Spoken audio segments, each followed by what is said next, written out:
Claro que quem vem tentando fazer um trabalho sério de combate à criminalidade, de forma objetiva, é bandido, tá lascado, atirou na polícia, não importa a cor, vai levar chumbo, vai ser perseguido por essa turma. E é o caso do Derrite. Estadão, Eliane Cantanhede. Aumenta dia a dia a pressão pela demissão de Derrite, secretário de Segurança de São Paulo, porque estão incomodados, não é de hoje, com a letalidade policial no Estado. Não muito na Bahia, que lá o governo é do PT há 20 e poucos anos, mas em São Paulo. Letalidade policial não é o conceito que mais me preocupa. Por quê? Porque eu quero saber sempre quem que a polícia está matando. Se for alguém que eles chegam na favela e abrem tiro de fuzil contra a polícia, se são esses meliantes que estão morrendo, eu não acho que a população em geral vai ficar muito triste. Agora, se a polícia está sendo truculenta, sem o devido processo legal, jogando gente de ponte, aí não pode. Tem que abrir investigação da corregedoria, tem que punir. Não vamos fazer que nem o senador Seif fez, falando que tinha que jogar de uma ponte para sumir com o corpo. Isso não é decente. Isso é um erro. E a direita, às vezes, gosta de dar uns tiros de bazuca no pé e alimentar as narrativas da esquerda. O que tem que ser feito aqui no caso de São Paulo é falar que a letalidade policial não é o problema em si, assim como a desigualdade econômica não é o problema em si, e sim a miséria. No caso, a criminalidade é o problema. Segundo, São Paulo, em um ano de Derrite e Tarcísio, reduziu os indicadores de violência, latrocínio, homicídio, furto e roubo. Ou seja, está entregando o resultado. E terceiro, casos isolados numa cidade do tamanho de São Paulo, que é um país, vão sempre acontecer, precisam ser investigados e punidos, estamos de acordo, ponto. E claro, a forma de discutir se vai ou não ter câmera no policial não é o Barroso empurrando a história e querendo ser o governador de São Paulo. Barroso que largue a sua toga de jacobino iluminado que quer empurrar a história e vai disputar a eleição para cuidar da política pública de segurança de um Estado. Essa é a postura razoável de qualquer pessoa com algum bom senso. Mas a esquerda quer focar na letalidade policial, dar a entender que ela vive jogando inocentes da ponte, dizer que a câmera é necessária porque um policial, em essência, é um fascista perigoso, o bandido, via de regra, é uma vítima da sociedade, aí está tudo errado. E que a interferência do STF é desejável. Está tudo errado. Mas o Tarcísio cede. Rapidinho ele cede. Porque ali a gente já percebeu que falta a determinação de um líder de direita de verdade para traçar certas linhas e não jogar de acordo com a música que a imprensa toca. Ele não parece aguentar muito o rojão da imprensa. Folha de São Paulo na mesma linha. Camila Rocha. São Paulo não quer Guilherme Derrite. Disse aquela que provavelmente votou no Boulos. Essa colunista da Folha quer falar em nome de todo São Paulo. São Paulo não quer Derrite. Mas quem foi eleito? Tarcísio. Para município, ela deve ter votado no Boulos. Aposto, caso Grana. Caso Grana. Que essa Camila Rocha votou no Boulos. Mas ela quer falar em nome de todos os paulistas. Aí não, né? Ninguém deu procuração. Mas o Lewandowski, muito civilizado, conhecido como garoto propaganda do Serviço de Atendimento ao Criminoso, que é a audiência de custódia, considera propor uso de arma não letal no país. Vai dar super certo, amiguinho. Só falta combinar agora com os bandidos, que aí vira um paintball. Quem for marcado com a tinta sai do jogo. Se o policial acertar o bandido na favela, ele fala sair, e se ele conseguir acertar a polícia, fala perdeu o mané numa mola. E aí a gente brinca de paintball. Claro, tem sempre o risco do marginal não aceitar essas regras. Aí tudo bem, fica a polícia com o paintball e o marginal com o AR-15 e o AK-47.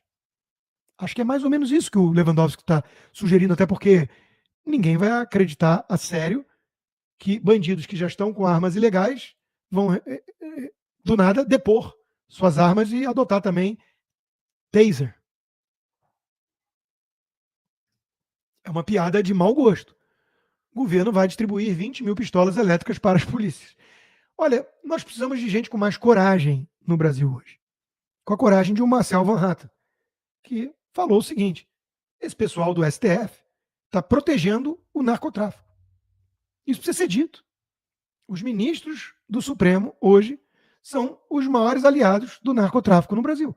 Vive dando habeas corpus para traficante e perseguindo cabeleireira. E o Lewandowski, que é um ex-STF, agora no Ministério da Justiça, está fazendo uma dobradinha, venda casada, poder executivo com poder judiciário, para acelerar de vez a transformação do Brasil numa Colômbia da época do Pablo Escobar. Alguém tem alguma dúvida disso? Sério, eu fico perguntando assim, até onde vai a ingenuidade de alguns? Tucanos de mercado. Vocês olham isso e acham razoável a discussão? Vamos distribuir armas não letais para a polícia enfrentar traficantes armados com fuzis. Vamos proibir helicópteros em operações aéreas no Morro do Rio, como o Fachin fez com o pretexto da pandemia, mas dura até hoje. Isso não é proteger bandidos perigosos. Uhum. E vai lá, mais uma vez, a ingerência de um poder no outro. STF obriga o uso de câmeras corporais em São Paulo. Olha, é muito específico, viu? O STF está determinando como vai acontecer a política de segurança pública em São Paulo. Sem intervenção federal nem nada. É porque o Barroso quis que o Tarcísio voltasse com a política do Dória. E quando você vai ler a decisão, está lá escrito. A mudança carece de sustentação empírica, não comprovou sua eficácia. Isso são termos jurídicos de uma última instância para avaliar o caráter constitucional de uma medida? Cabe tudo no STF de hoje. Absolutamente tudo. Não precisa mais de governadores, não precisa mais de Congresso. Isso tudo custa caro. Tem eleição, ou pelo menos simulacro de eleição, com suspeitas, que a Gleisi Hoffmann pode apontar, mas não eu. E tudo isso é perda de tempo hoje em dia. Dá logo todo o poder para meia dúzia de ministros do Supremo, que eles vão decidir tudo.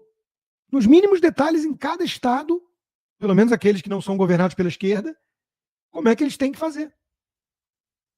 E tem gente que está tranquila com isso. Não está vendo o absurdo que está acontecendo com o Brasil a passos largos. Bom, vamos lá. Lula internado. O presidente não teve comprometimento cerebral. Há controvérsias, né? Porque se comprometesse o cérebro, talvez pegasse no tranco. Eu estou vendo muita discussão aqui, muita piada, muita brincadeira, muita gente torcendo por uma coisa ou outra, reclamando dos médicos do Sírio-Libanês. Eu não vou entrar nessa. Eu não quero ficar desejando a morte de ninguém, em que pese, óbvio, eu saber o mal que o Lula faz ao povo brasileiro e não ser hipócrita também, entender o seguinte, olha, quando a gente vê tanta gente torcendo pela sua morte, talvez isso seja um indicativo de que você não foi até aqui uma pessoa muito boa na sua vida. Né? Vão usar argumentos racionais, né? Poderia escrever até um texto na Folha de São Paulo, por que a morte do Lula seria boa para o Brasil. Eu acho que ia dar problema, porque o Lula não é o Bolsonaro. Mas enfim. Primeiro ponto que eu vou destacar. Sírio-Libanês. Companheiro, um plano de saúde para um sujeito de 78 anos, com os problemas de saúde que o Lula já teve para se tratar no Sírio, é coisa da elite, da elite, da elite do Brasil. Mas bota aí 0,2%. SUS é para o povo que vota no Lula e acredita em chuva de picanha.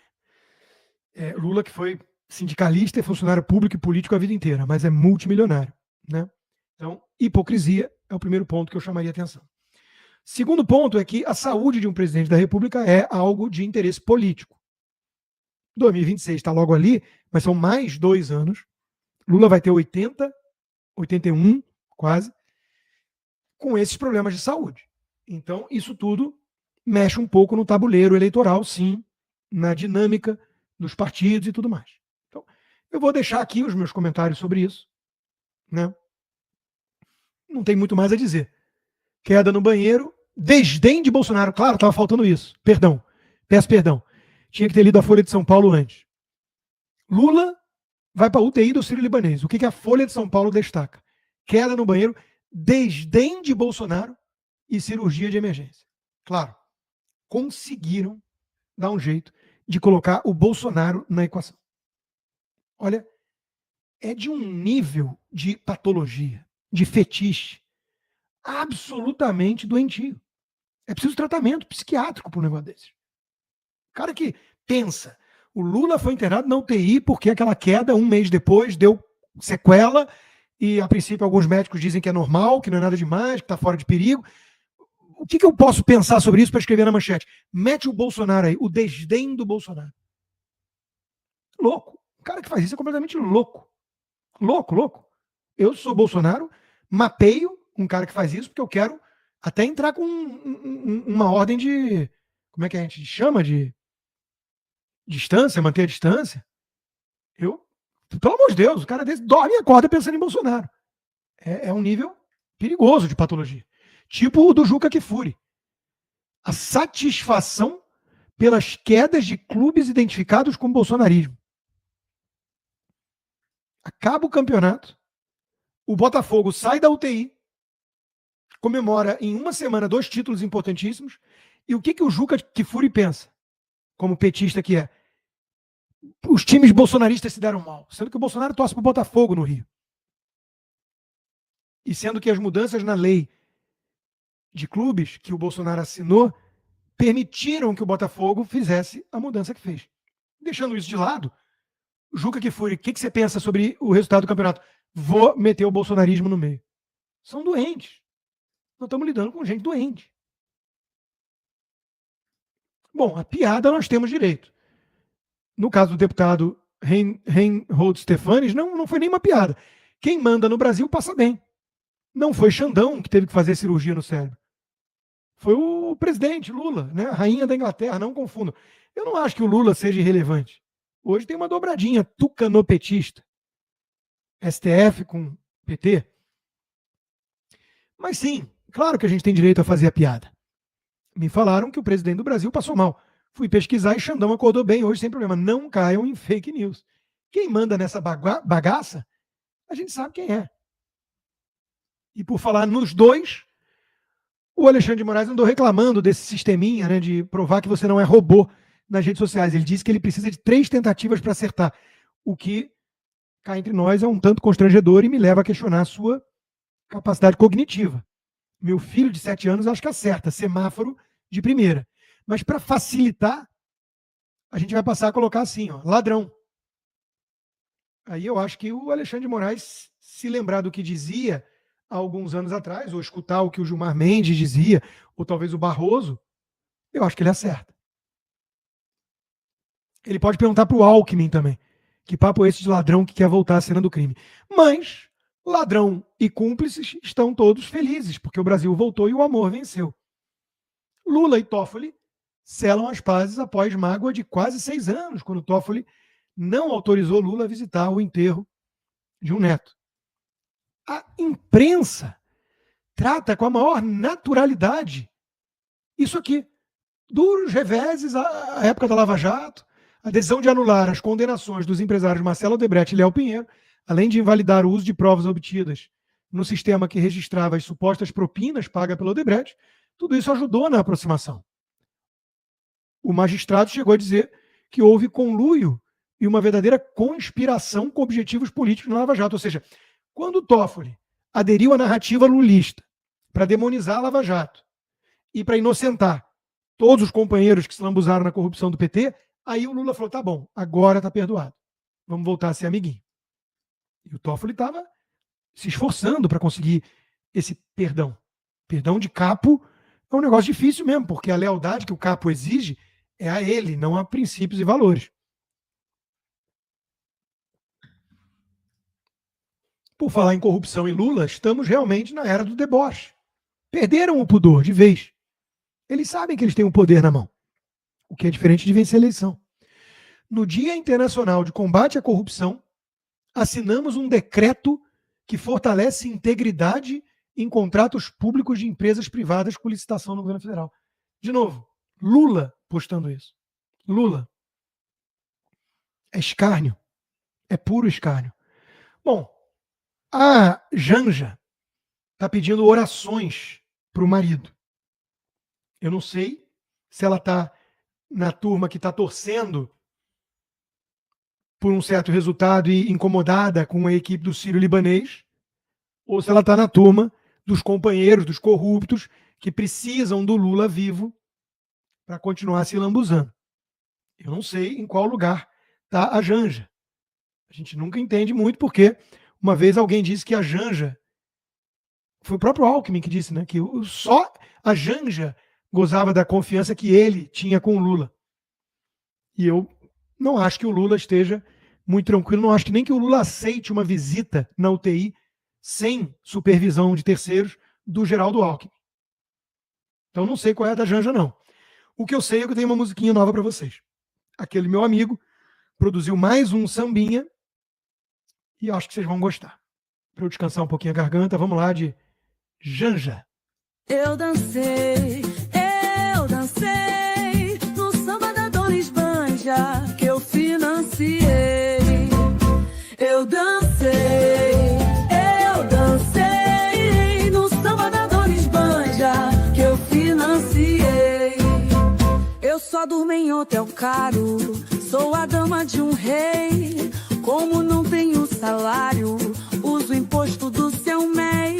Viajar não é barato, conto contigo pra pagar. Bolsonaro era otário, ele não quis aproveitar. Eu dancei no samba da Dona Esbanja que eu financiei. Eu dancei no samba da Dona Esbanja que eu financiei. Fui mudar pro meu palácio, mas não dava pra habitar. Tinha até cama de plebeu, como iria ostentar? Tive que fazer ajustes e não venha criticar. O que são alguns milhões, coço o bolso pra pagar. Eu dancei no samba da Dona Esbanja que eu financiei. Eu dancei no samba da Dona Esbanja que eu financiei. Fiz festão lá no G20 pra poder me expressar. Teve até Felipe Neto, mestre em te influenciar. Precisava de um palanque para o músico eu xingar. Pagar mico também custa e não me venha parcelar. Eu dancei no samba da Dona Esbanja que eu financiei. Eu dancei no samba da Dona Esbanja que eu financiei. Sei que parece desperdício, mas não é essa a questão. O poder é meio vício e não é barato não. Então para de chorar, se os correios vão falir, se a grana for faltar, aumenta o imposto da Shopee. Eu dancei no samba da Dona Esbanja que eu financiei. Eu dancei no samba da Dona Esbanja que eu financiei.